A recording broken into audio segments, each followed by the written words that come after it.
हिंदू धर्म में साल में एक दिन यमराज की पूजा की जाती है। इस दिन यमराज के प्रति दीपक लगाया जाता है। इस दिन पूजा का क्या महत्व है, आइए जानते हैं उज्जैन के पंडित से। भारतवर्ष में अनेक त्यौहार और अनेक तिथियों का व्रत किए जाते हैं। इसी प्रकार आने वाली दीपावली आ रही है, उसके पहले भी कुछ तिथियां आती हैं जिनका व्रत हमें करना चाहिए और जिसमें देवताओं का पूजन हमें करना चाहिए।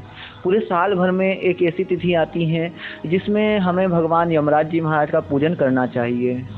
इस तिथि को नरक चतुर्दशी के नाम से हम जानते हैं और इसे रूप चौदस भी कहते हैं। यह चतुर्दशी जो है धनतेरस के एक दिन पश्चात मनाई जाती है और दीपावली के एक दिन पहले आती हैं। इसे रूप चतुर्दशी के नाम से भी जानते हैं और नरक चतुर्दशी के नाम से भी जानते हैं। इस दिन भगवान यमराज जी महाराज का पूजन किया जाता है। इस दिन भगवान यमराज जी महाराज के निमित्त उपासना करना चाहिए, धर्मराज जी की उपासना करना चाहिए।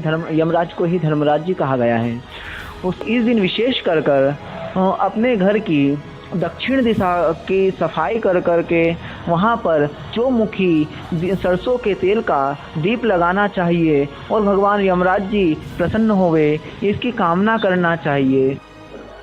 दक्षिण दिशा में भगवान यमराज जी महाराज का दीप लगाना चाहिए। दक्षिण दिशा की मान्यता कही गई, इस दिशा में भगवान यमराज जी निवास करते हैं, इसलिए इस दिशा में ही भगवान धर्मराज जी यमराज जी का पूजन करना चाहिए। इनके निमित्त दीपक लगावें और भगवान यमराज जी महाराज से प्रसन्नता की कामना करना चाहिए। इस दिन यह कर्म करने से कहा जाता है कि भगवान यमराज जी महाराज प्रसन्न होते हैं और घर के परिवार में किसी को अकाल मृत्यु का डर हो तो वह डर को यमराज जी महाराज उस भय को दूर करते हैं और हम पर प्रसन्न होते हैं।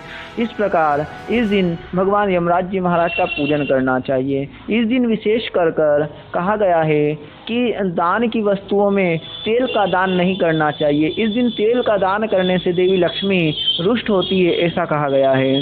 उसके पश्चात इस दिन हमें कुछ नियमों का भी पालन करना चाहिए।